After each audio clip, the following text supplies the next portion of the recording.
there, Buckaroo. Turn the music back on. I know. You like that one? I like that one. I'm a bluesy kind of guy, and man. So the funny thing about that is, so when I make this music, I have an idea in my head when I go into it. And so a lot of times it doesn't work out the way I want it to, but I've started combining certain genres of music that don't normally go together. And believe it or not, it makes some really cool stuff. And that was one of them. I cannot agree more. Yeah, that was a cool one. That was a combination of spaghetti western music and smooth rock. So that's okay. You get some. I don't know where spaghetti western works into that, but I don't either. It jammed, dude. It absolutely rocked. Yeah, I thought it was great. So hi everybody. Hello, fellow coiners. Hey, everybody. Welcome to the Coin Show Podcast, episode 243. I am your host, Mike. This is my co-host, Matt. I'm over here, but yeah, I'm Matt. Oh, you're over there. There, I see. Okay, I got you. I'm over here, buddy. Yeah. So, we want to thank you all for showing up. Everybody's kind of stumbling in late. Joe Bohannon, Jason, and T the Silver Stack are getting ready to go and do his whatnot later on. So if you get a chance out, he's got some cool stuff. If you like silver, if you like just having fun, listening to the jams, and enjoying a bowl of Captain Crunch, apparently, then T is your guy. Not with the Crunch Berries. Crunch Berries are terrible. He didn't say with Crunch Berries. It just says Captain Crunch. Do they still make Captain Crunch's peanut butter cereal? Ooh, I don't know. I'm not a cereal guy anymore, but man, I wish I could. I have a horrible story with Crunch Berries that I will not tell, but let's just say it involves my sister eating too much of them and a hot van. Okay, you already said way too much. Yep. So are we talking Casey? No, my middle sister Kelly. Okay. Yep. Long old OG Crunch. So Casey Coin Guy. Hello. Yes, thank you for the compliments on the jams. That it did sound very Clapton-esque. Yes, I was very impressed when I heard it. When I got the first draft of it, it was I was like, man, that's pretty good. So I make every song that we do right in the hour before the show. So it's all original, and he does it himself. And you know what's funny? There's times when I really, really vibe. I mean, I like it almost every time, right? So you're hitting 9 out of 10, and it's like there are some times when you just crush it. And now, so my son is getting to be a pretty darn good guitar player. And you know what I found out? I found out that we can run a guitar into these soundboards, and he has a little preamp on his phone. So we are going to start taking some of his custom guitar riffs and sampling them, and then running them through there to see what we can come up with. So should be fun. Should be real fun. Jack Satriani. Well, he likes some pretty heavy stuff. So okay. Yeah. I remember. Look, we seem to attract those kind of guys. Yes, we do. Often cats, it's that's funny. Yeah, that's true. Yeah. Oh boy, we got all boom says Captain Crunch shredding the roofs with mouths for decades. I still have scars. You're supposed to let the milk settle in. No, what kind of weirdo are you? You eat soggy cereal? No, my cereal. Not soggy cereal. My cereal gets a splash of milk. Like literally, I have a bowl of cereal ready to go. That's too much. Okay, you're one of them. No, I like just enough milk to taste it. Yeah. Other than that, it's too much. Yeah. I don't want any milk in the bowl when I'm done. So, see, I'm with you on so many levels, but I just have to have some milk. And the funny thing is I will have several bowls of cereal until that milk is gone. That's not meaning like Count Chocula or something where the milk is the best part. Then no, me and milk don't get along. Oh, well, yeah, there's that too. I eat a lot of cheese. Oh man, I'm kind of excited about this show tonight. We have obviously one of the biggest news stories in a while to talk about tonight. Yes. That's going to be fun. God, we are going to talk about it. We're going to kind of glaze over it a little bit in the news so that we can get to it in a big meaty discussion, which, hey guys, grab onto your opinions, because we want you to share and tell us what you think. And this is big news. It's probably the biggest news to hit the coin world in what, 20 years? I think we need to ban M Love Mo. No heavy stuff like Culture Club, Tiny Tim. Well, he also was not a fan of cereal either. Somebody ban that guy. Oh boy. So anyway, I've been looking really forward to this as well. I'm kind of pent up. I know we were supposed to go last week. Yeah. We were supposed to go last week and I got the crud. And then before that, our backs were bad. Our backs were both shot. So yeah, we're getting old. Ugh. We're here though. We're here ready to rock now. Yes, T. That's the big story. We will talk about it. Kevin Kelly. Good evening, gentlemen. Oh, you know what? Taffy said he's stopping in tonight. Well, all the way from tomorrow morning for him. He said all the way from across the pond. Hopefully he made it. Yeah, we'll see. All right, I'm gonna do it. Everybody, pause what you're doing right now. Stop. Hit that like button for me real quick, and then I will leave you alone for the rest of the night. Just please. I may not. No, well, I will. Yeah. Well, you ready to fire this thing off so we can get the talk of the town? Yeah, let's talk about the 2,000-pound gorilla in the room. That's right. We will. Yeah. Hold on, give me a second. I got to get this up because I did not add the capture yet. So 1 second. Okay, so before he gets to the capture, make sure you stop in afterwards. Check out. Ooh. Gee. Whoa. It's important when you send me swag. It's really good when you send me swag. Get off of there. Okay, you ready? Yeah, absolutely. Let's do it.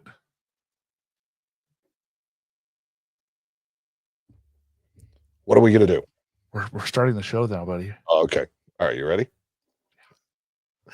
And welcome to episode 243 of the Coin Show podcast. I'm Mike. And I'm Matt. And we have probably one of the biggest news stories and the biggest shows for you that we've had in a long time. But before we get to that, we've got the news, and we are going to have, I think, an epic slugfest for coolest thing. It's, some of them lately have been one-sided or the other-sided. This one, it's going to be I usually don't know what you've brought. Yes. And this time I know. Yep. But you always know what I've brought. That's right.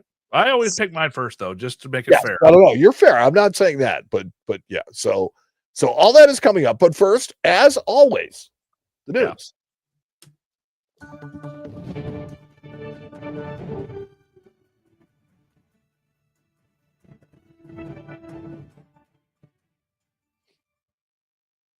News is brought to us by. And the news is brought to us by Hiccups. Nobody likes us, so we're going to continue sneaking up on you just because.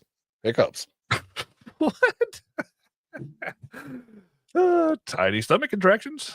That's right. Telling you you've eaten too fast for millennia. Let's not bury the lead. The possible end of the Lincoln cent is huge. It's huge. Huge.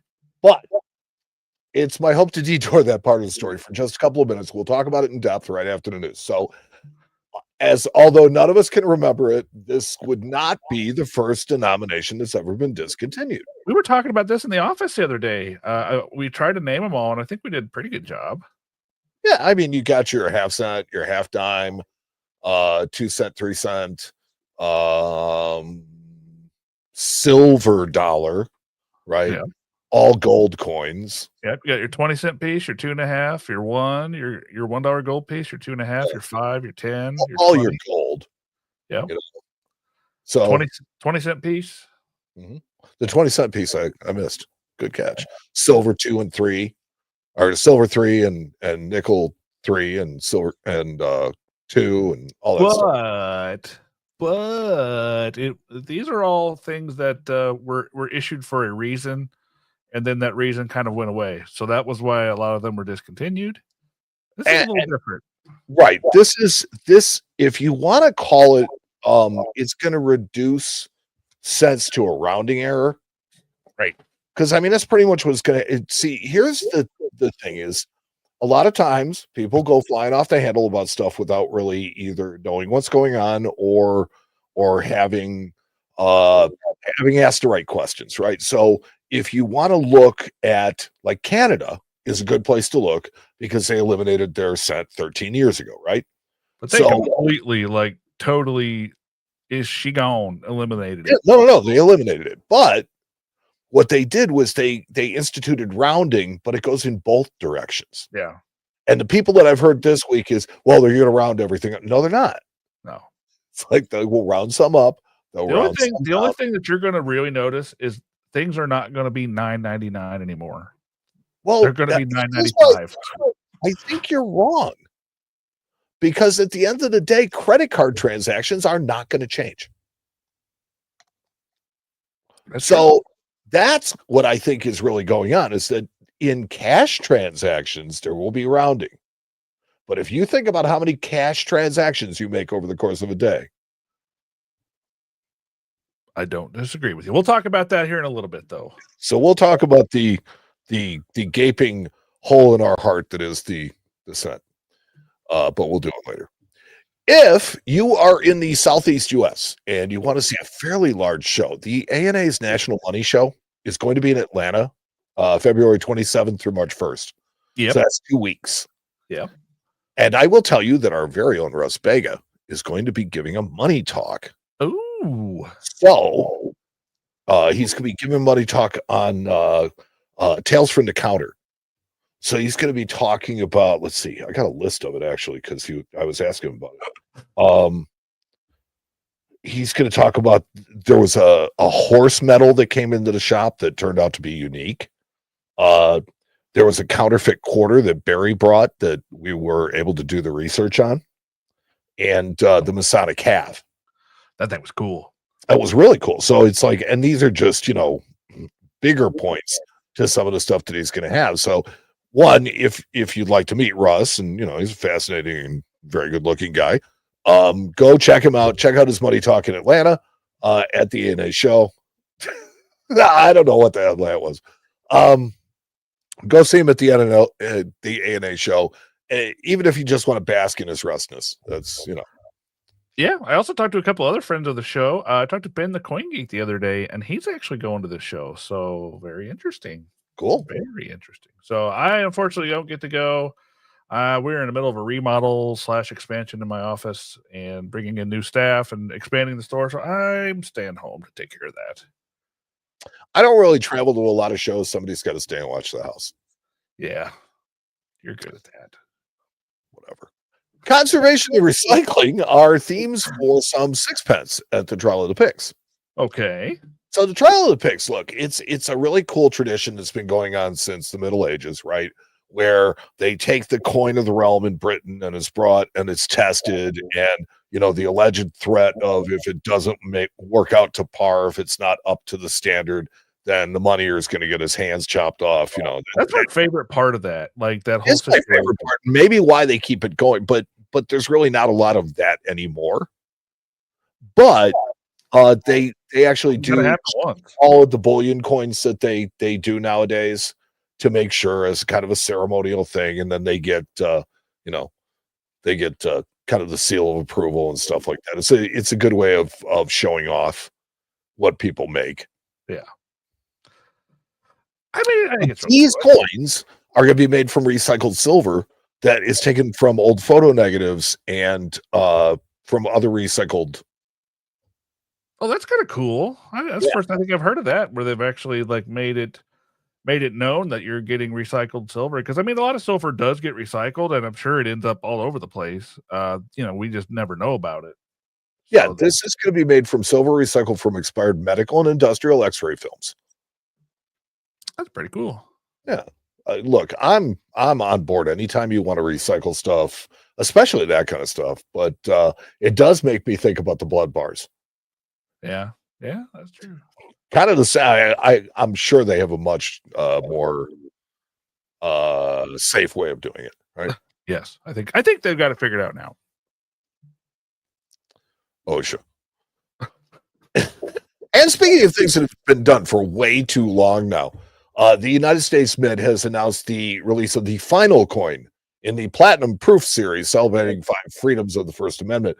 I don't mind so much that they do an exclusive reverse for proof coins, but I'm not sure that the subject matter really relates to platinum.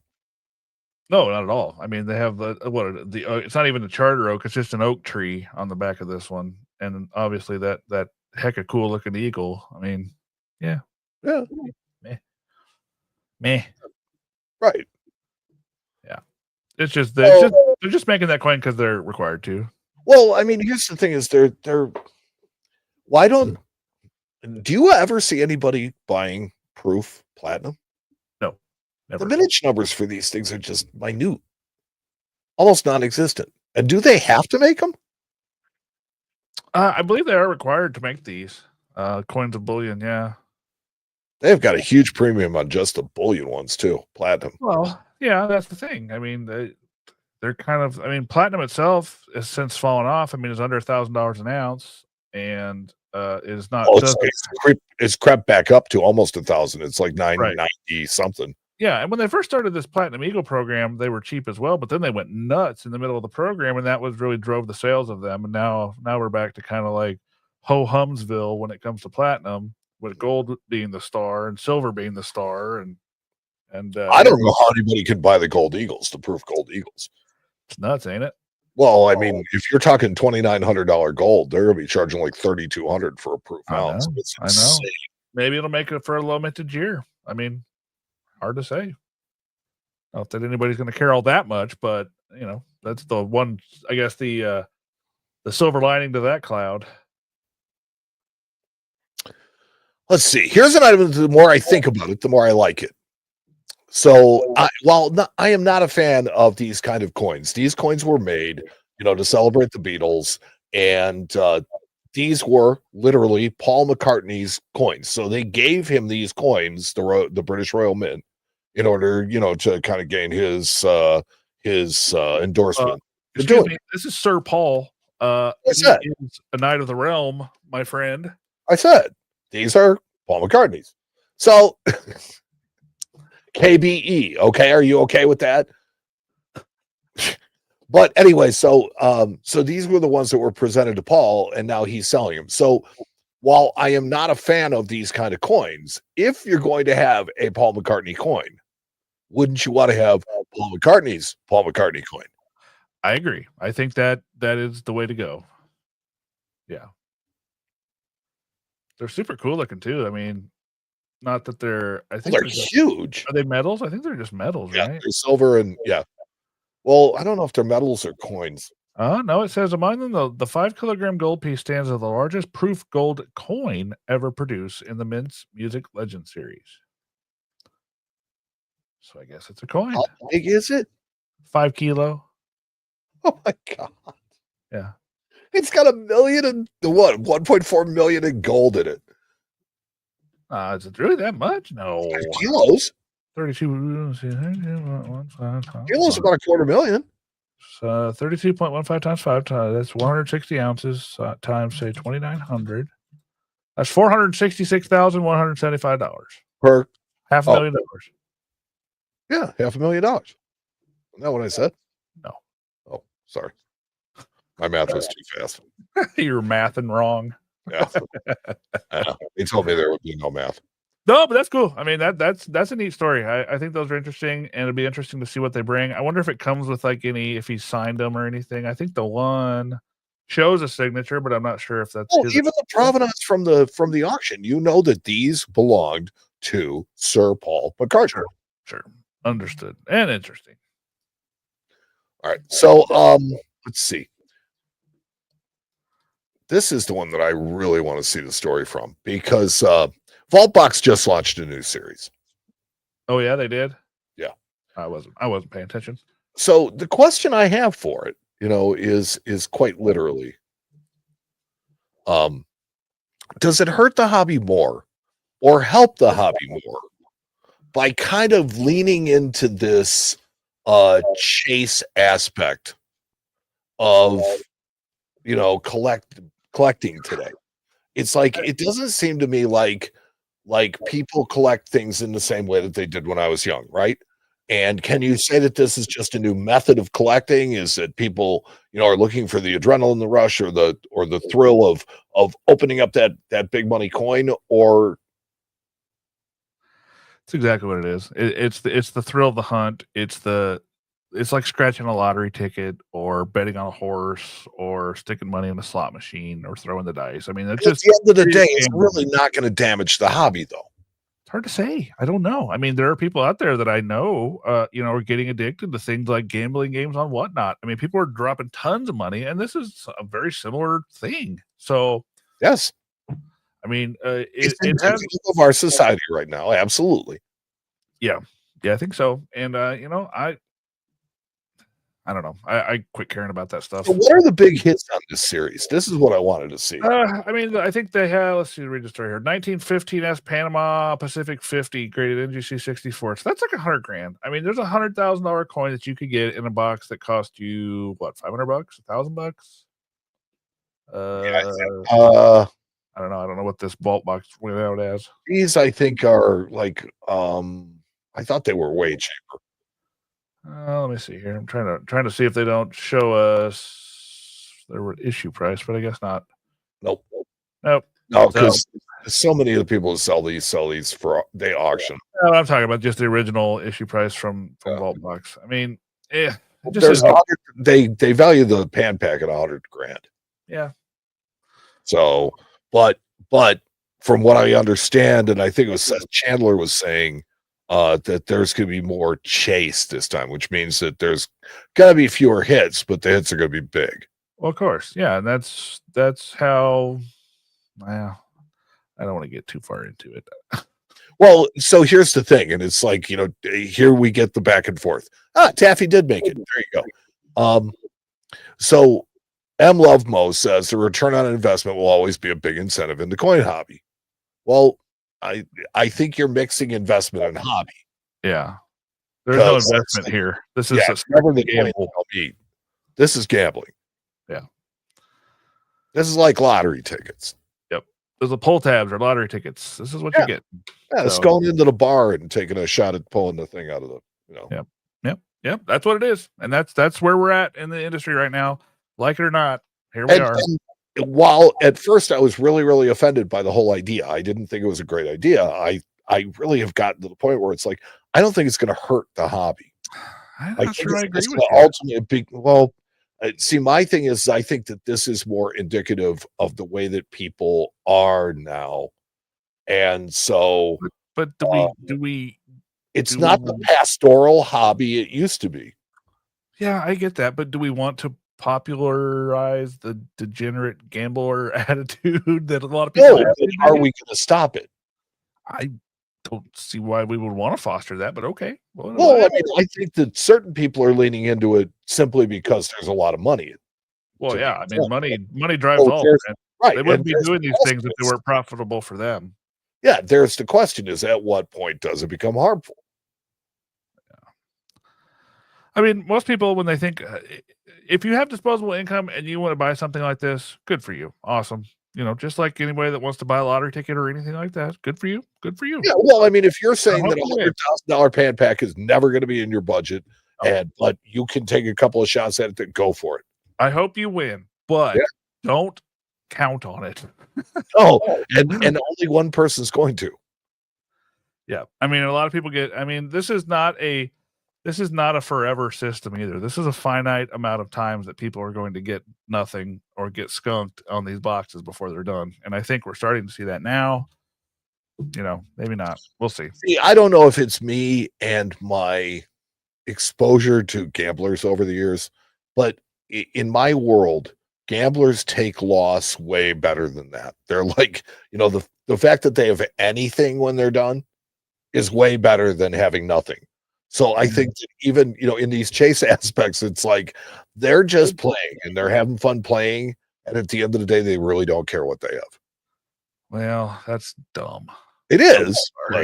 That's dumb. I mean, and we covered them when they first came out because they were new and novel. And now it's like, okay, we get it. We got it. Yeah. We got it. So I don't know. That's where we're at. That's where I'm not necessarily sure we agree on that, but that's how this works. That is how this works. I love that.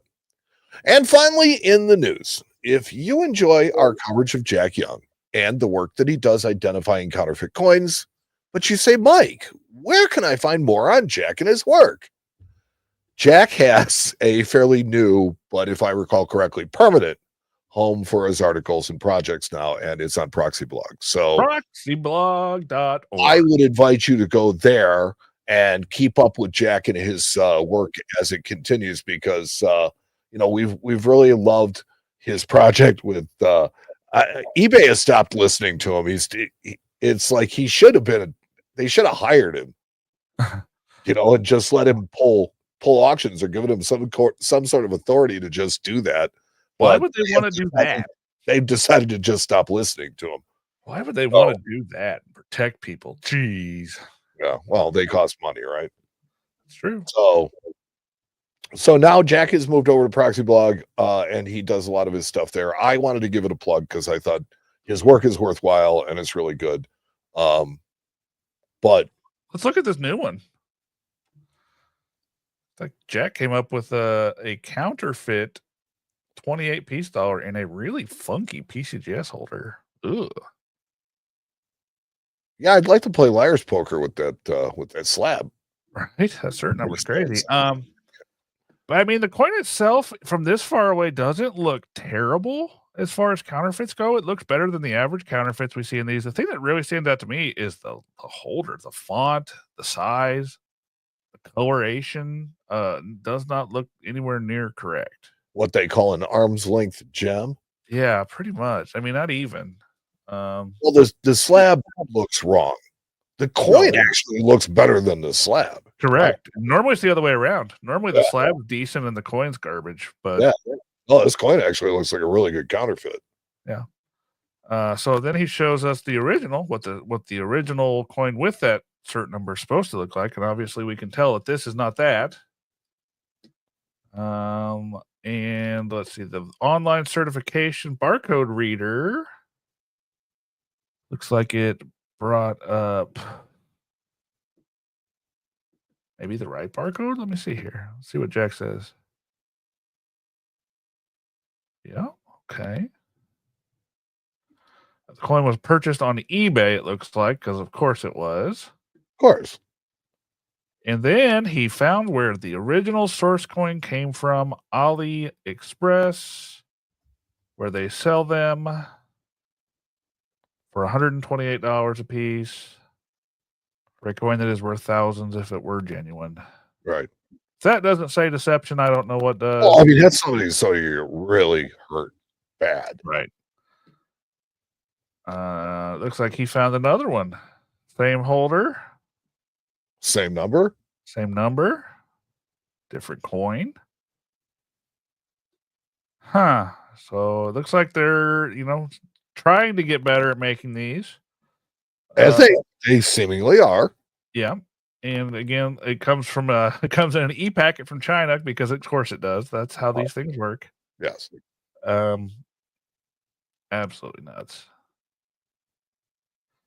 So you can see what you get supposed to get on the top, and you see what you actually get on the bottom. Now in his bottom picture, the coin looks a lot faker, a lot more fake. Sorry, faker. A lot faker. A lot more fake than it's supposed to, because that coin in this picture is terrible. Yeah, no, that looks awful, and for it to be in a 65 plus holder. And you know what's funny? You know what's really funny? I think up here earlier when we were looking that they just took their garbage label. Yeah, they did, I think. Because this coin, we were saying how good this coin looks. Yeah. I would not be surprised if that was the genuine coin. That's the real coin, yeah, because it looks really good. Yeah, they put their garbage label, like photoshopped it on the holder. Wow. They'll do anything to make a few bucks. It is insane what we are up against right now. Ugh. Yuck. So anyway, that's the news. And the news tonight was brought to us by Hiccups. They might be listening. Sorry, go ahead. Nobody likes us, so we're going to continue sneaking up on you just because. Hiccups. Don't ever step on the sponsor. I'm sorry, sponsor. Hiccup Company. Hiccup Corporation. Hiccups, man. They're going to come after you. We have a couple of new guests that have walked in. They're Frostbite Coins. Well, Frostbite said they are listening to Jack, and they might be. Like the Chinese might be. The people that are making the fake coins might be. I think that's what he means is the people that are they're listening to him for tips on what the problem with their product is. And I'm sure he does not report on everything that he knows about this stuff. You got to keep some stuff got to keep some stuff under the cuff because you can't give them everything, or then they'll fix it. So, well, it's like when the Bureau of Engraving and Printing puts out a new bill. Yep. They don't tell you everything. They don't tell you where the magnetic ink is. It's there. They don't tell you where. Get that neodymium magnet up. That's right. It still won't help. That's right. So, you want to really address this elephant that was in the room now? Yeah, I think now is the time. Now is the time. So, what do you think about this whole situation with them not that because they did not end the scent forever? Let's draw out what the facts are in this case. The facts of the case are this. President Trump has requested that the United States Mint stop producing pennies. Period. Stop making them. That's what he's asked. Now, is it within his constitutional authority? We don't know. Is it going to happen? Still don't know. All of this stuff will be seen. As far as 2025 production, January, they made 250 million pennies already. So, right, they're not going to be rare. I don't care what happens. You know, they already made more cents in this year than they made nickels last year. Well, yeah. And you know what, though? I have to show you something here because I can. But if you just happen to do a quick little search on eBay for 25 cents, they're going nuts. Oh, they are? Yeah, they're going nuts. Until the mint sets come out. Well, look, here's a roll of 2025Ds for $179. I mean, that's just nothing but speculation. Oh, let's go and look at sold. Let's see what some of them sold for. Let's just take a look and see if anybody's even paying these prices. Because I'll bet you they are. There's somebody that paid $3.29 for a 2025 cent. I don't see too many. Well, there's some maybe common sense is prevailing. There you go. Yeah. Look at this one. 3 rolls. Auction. 3 rolls of cents. $242.50. That's insane. So people are speculating. People think, oh, these are going to be rare. This is going to be a thing. It's coming. So, anyways, there you go. I just wanted to point that out. So those are the facts of it. Now it's like, now the debate comes, do we, is America ready for this? Well, maybe, but you got to think about, I have a couple thoughts about this, and I think this is how it's going to happen and how it's going to happen legally, where they don't have to get congressional approval. I think they're going to become very much like the Kennedy half dollars, where they're made for collectors. They might get sold from the mint in rolls, maybe, and they'll still be in the proof sets. But as far as production for circulation, no more. I think that's NIFC. Yeah. Right? Not intended for circulation. Right. I think that's where we're at. Because and then at some point in the future, it becomes easier to shoot the horse. Because I think you can say, okay, well, they're mandated to be minted. Perfect. Well, we're going to mint them for this and this and this, and that's it. And so that stopped the congressional approval to stop them forever. Right. But they can get away with not making them. And I think that's where we're at. I think that's what we're going to see.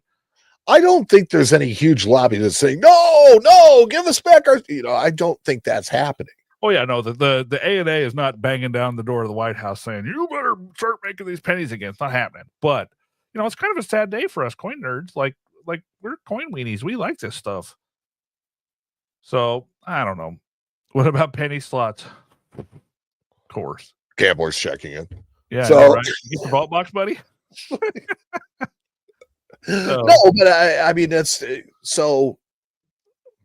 I mean, at the end of the day, if you see it happening any other way, though, like no, because it's like maybe this finally kickstart some change to help us at least cut back on cents. Well, we've been reporting for years how much seniorage they lose on these things. I mean, it's not a new thing. And dollar bills. But I think it all has to start someplace. So the least amount of pain is in the cent. Yeah. And I mean, obviously the nickel's next because they bring, it's the same thing. They cost more to produce than they actually are, their face value. I think they're just going through everything right now with a fine-tooth comb saying, okay, where are we wasting money? And, these are just, so, and not necessarily true. If you just mint more dimes, you're going for a dollar amount, not a not filling an order. I don't know. It's one of those things that everybody's been saying it, and funny is people were really divided about this. A lot of people are like, "Oh yeah, yeah, that's. I think it's not a bad idea. We should get rid of the penny. Canada did it, and they're just fine. Look at them." And then you have other people that are like, "Oh well, I think we need the penny. Maybe they're just going to make it out of some other thing, and they're going to There's nothing left to make it out of. I know that, but maybe they're going to revamp them and make them and do something else, or it's hard to say. And look, are we a step closer to being able to melt copper pennies? Yes, I think we are.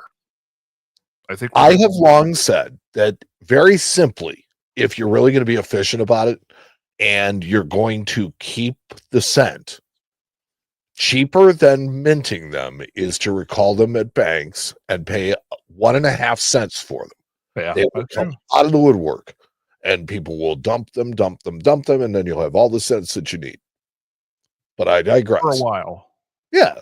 But I think that's the first step. That's what you really do is you do that so that you draw them all out. In a lot of countries, and you just continue. And I think a lot of people are kind of a little leery as well, because a lot of countries use things like this to kind of knock a zero off of their monetary system to kind of keep up with inflation and kind of curb inflation a little bit. And so I think a lot of people are kind of looking at us getting rid of our smallest denomination that everything is based on as us potentially knocking off that zero off the end. And it's hard to say, but some people look at it like that as well. So, well, I mean, if you look at it from an inflationary standpoint, right? That's what people are worried about is if we lose an order of magnitude, everything's going to go up by an order of magnitude. Yeah, that's what people are worried about. I mean, they may not be wrong. They may not be right either, but it's there's a lot of different moving parts here that I am not nearly smart enough to understand. I'm a coin guy. So I'm not sure about your question, Paul, as far as who's losing. I mean, are you talking about why they would stop making the cent? Taxpayers are footing the bill for making something that costs more than it's worth. But at the same time, if you produce them not for circulation, you could charge whatever you want for the rolls. Look at the women on quarters. Yeah. Right. Yeah. I mean, they'll find a way to make them profitable if it's possible. Right. And I think that's the way to do it. They'll sell rolls, BU rolls at $15 or $10, whatever it is, for 50 cents a coin. So then they'll sell the proof sets and the mint sets, and that'll be how you get them. Now, I also don't think that this is the signal of a move to 100% digital, because there will always be a use for cash. I don't think that's what's going to happen. I actually think that we do so many transactions digitally. Like I said, it's like, you're just going to use a credit card and it's going to go by the penny anyway. Right. Those are digital cents. Trust me, they're not going to give up on anything that makes them money. Paul says, the government does not fund the mint. And yes, you're right in a way, but the problem is the mint is part of the government. So technically they do. And the profit that the mint makes goes back to the government. So anytime they lose profit on purpose, they're losing money. Right, exactly. They don't necessarily fund the mint. The mint is self-sufficient, but yeah, it definitely goes the other way. They're looking at something they're missing out on. I get it. So it's hard to say. It's really interesting. I was watching the Super Bowl when that happened, and I just happened to look down at my phone and saw that news story come through, and it was really interesting. And yeah, so here we are. It's a weird time in coins. It's a weird time in the world, but yeah. Yes. No, it's definitely. But look, there is enough to lose your mind about going on right now, right? The cent is not really it. It's not the story that people. If us fretting about losing the cent is the worst thing that happens to us right now, good with it. Whatever. And Paula, only a part good. No, actually, all the profit from the mint is turned over their operating expenses is turned over. Yeah. Yep. So.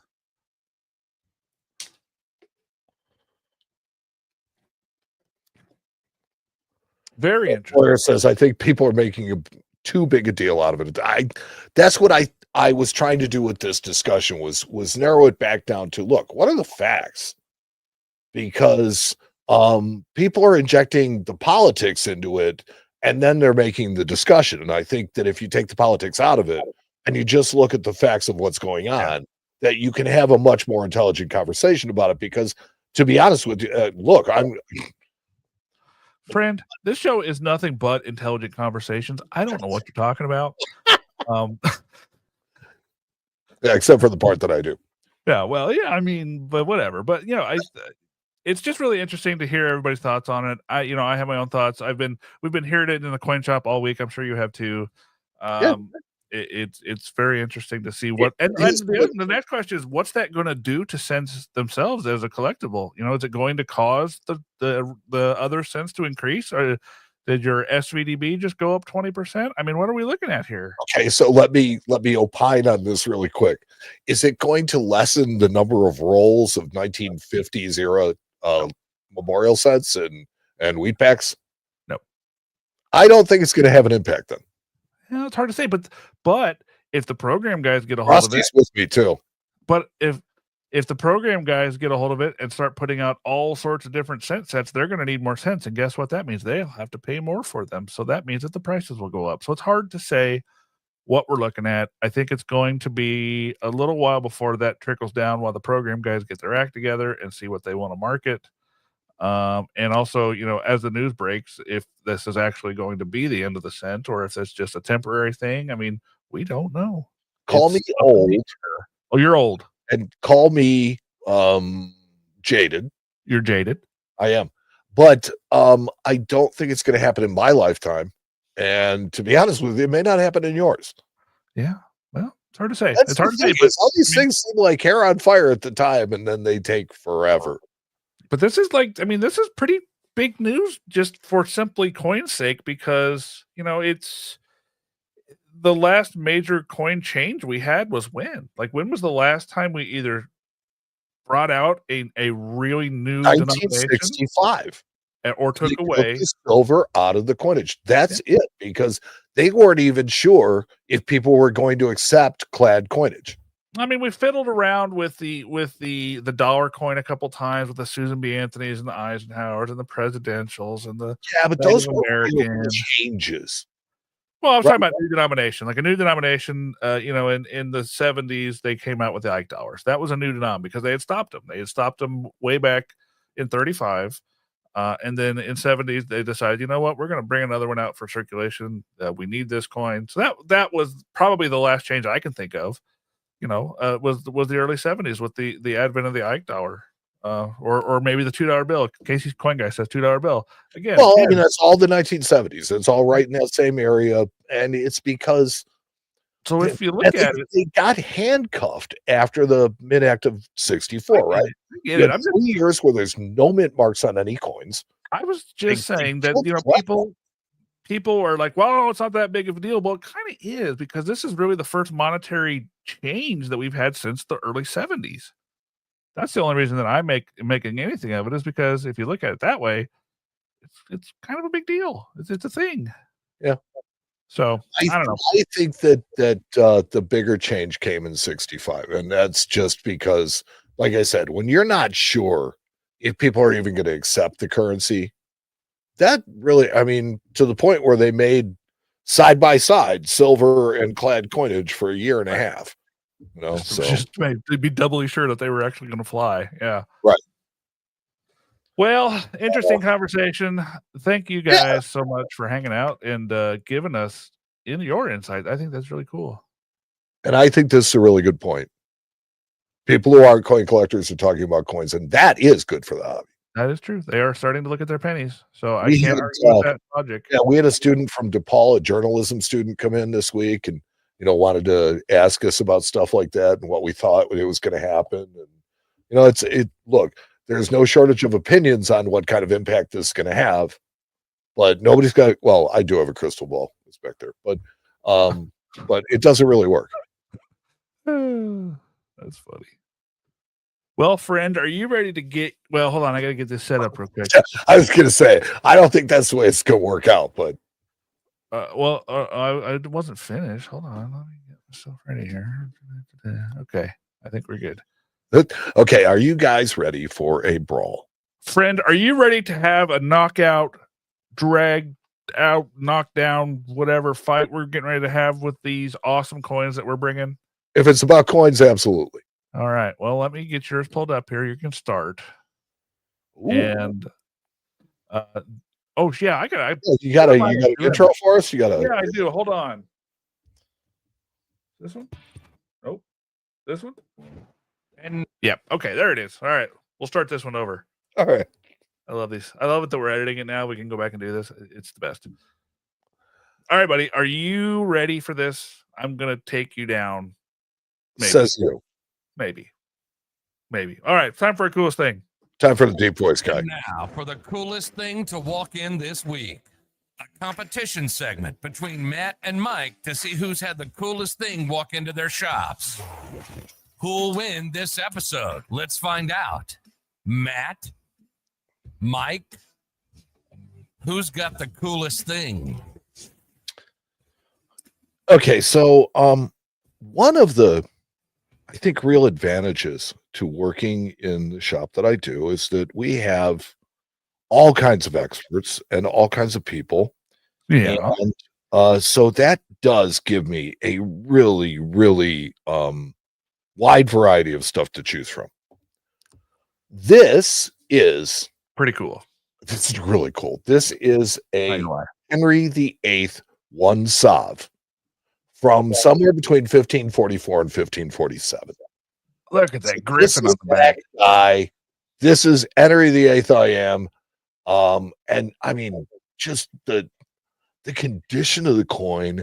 It's AU 55. It's about the size of a silver dollar. Yeah. And it weighs less than half an ounce. 12.8 grams. Yep. Yeah. Less than half an ounce. So it's not like a really impressive coin, but from that day, this was a huge coin. And I mean, come on, think about the history of this is Henry VIII. Yeah.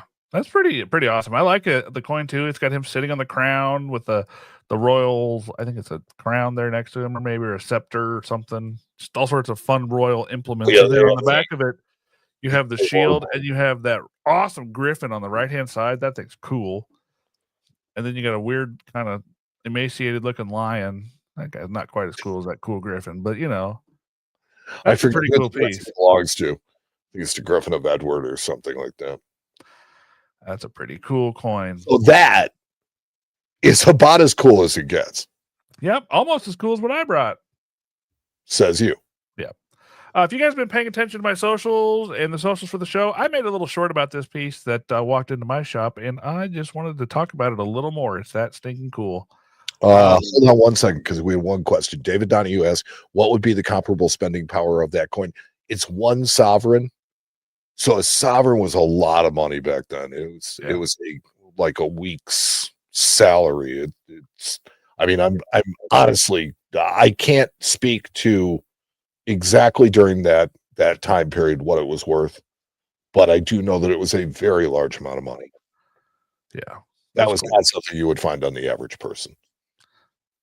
All right, so what I brought was this set of wooden medals. Now you say wooden, and I say yes. These are wooden nickels. Yeah, no, these aren't wooden nickels, but these are from the 1876 Expo, and these are a complete set of the wooden medals that were issued during the show. You could buy the set, and they are made from pressed wood. Now you say pressed wood, how the heck did they do that? Well, they took these pucks of wood, and they put them in boiling water until they got nice and soft. And then they would actually use dies just like they were striking a coin or a metal, and they would press the wood. So they're pressed wood tokens. They're made from a hardwood, it looks like. I'm not quite sure which. But they have, different things from the 1876 Expo on them.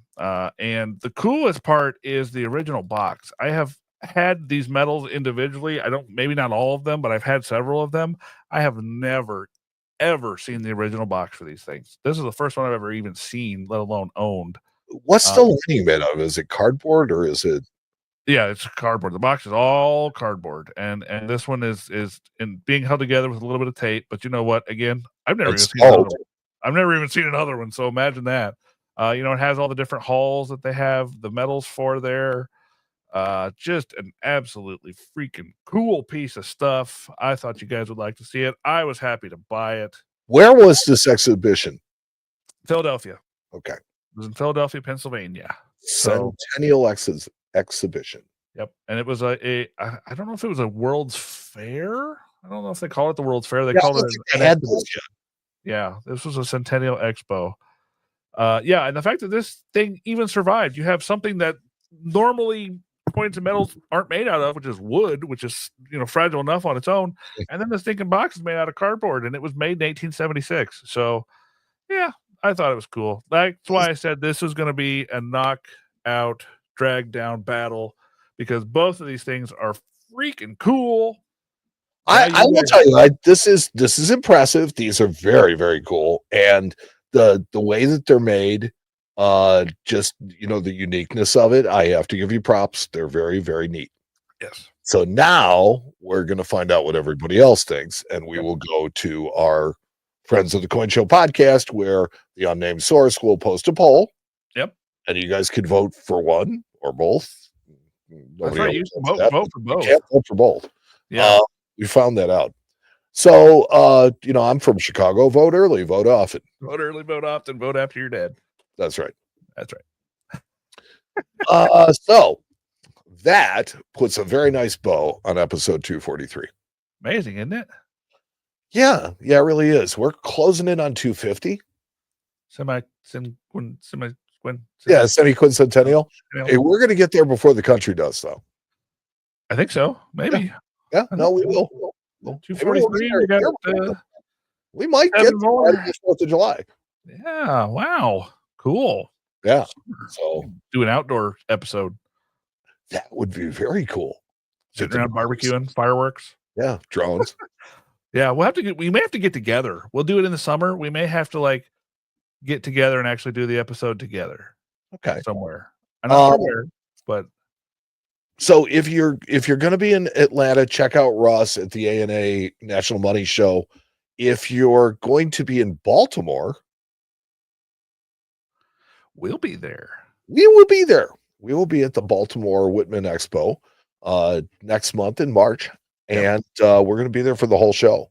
So stop by, see us. It's like say hi, interrupt the show. Because that's what people like to do. We're already cooking up some fun stuff. Yeah. We do need some requests for interviews, though. So if there are people that you guys want us to talk to, just send us a note and tell us who you'd like us, or you can comment in the in the comments who you'd like to see on it, because we last time we were there, it's like we hit a lot of the big names. We might get one of those guys a year, and we got 6 of them in 3 days. So right. So now when you take the Hall of Fame off of your wish list, it's like, okay, there's still lots of people to talk to. Yeah. Dave Kahn, great recommendation. John Baumgart. There you go. There you go. See, you guys send those. Either send them here, send them to our emails, post them in the social group, whatever you guys want to do. We would be happy to try to acquiesce to any of those requests and talk to these awesome people. So we could definitely try to get content with those guys. So yeah, I'd like to get somebody like David McCarthy on. Yeah. The problem is he's from San Francisco, so he generally is not going to be in Baltimore. Yeah. But it's like it's always cool to see who we can get, and I love meeting new people, and I'm not shy. I'll walk right up to them. Yeah, if you're going to be there, I know last time we were there, I remember somebody saying that they didn't want to come up to us because they were shy, or we were doing something. Come say hi. Please. I don't think Bill Fiva. No. I don't think that's going to happen, Eric. Sorry. So, on that note, we'd like to thank everybody who showed up. The 5 people that liked us out of the 40 that showed up, 5 people like the teaming 10. Thank you. We love you. We love everybody. But thanks for coming. Thank you to all the people that help put this together. Thanks to Justin. Thanks to Barry and to Corey and to Ernesto and to Russ and to Leanna and just everybody in our orbit that works really, really hard to help us put this together. If you get a chance, Frostbite Coins has a really cool chat show on Saturdays and Sunday mornings. You should check in on what he does. It's always really cool. He does roll hunting. He does a lot of other things. He's been having Paul on from Live Coin Q&A. They're around. And I think that's pretty much what I got. All right, buddy. Well. And don't forget, after this, go hang out in Whatnot at Tina Silverstacker's. Just go and put another 40 people in his Whatnot and watch it just spike. Yeah. And then when he says, "Wow, we're really," then just say Coin Show Podcast. Or say Matt loves you. Yeah, Matt love you. Matt loves you. Love Matt. Bye. All right, guys. Thank you all for listening. Thank you, Matt. It's like the music that you make and the stuff that you do. Thank you for listening. We appreciate you.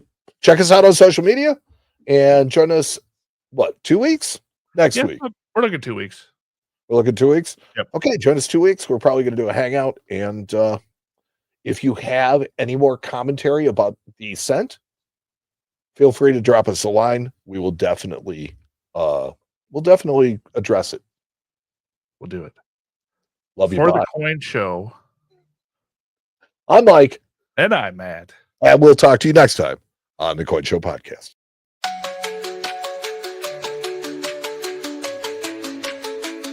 I know it ends, but it ends well. Let's all get together. We'll sing louder than we've ever. 'Cause this isn't forever, but forever ain't tonight. 'Cause we got tomorrow, no matter how hard you try. This isn't forever. While we're singing our song, we forget that it's ending. It's that it's purpose, it's the worthiest thing we do. 'Cause this is it.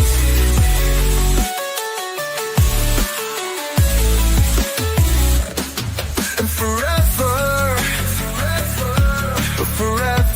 ain't tonight. We've got tomorrow.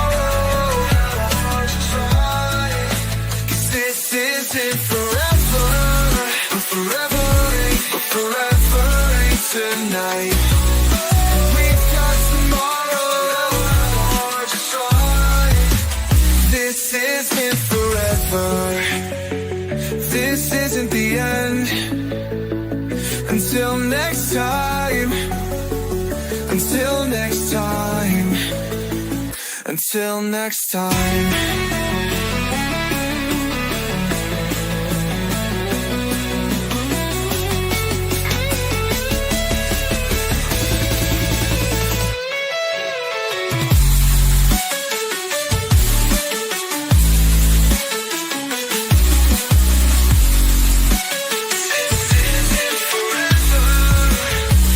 This isn't the end.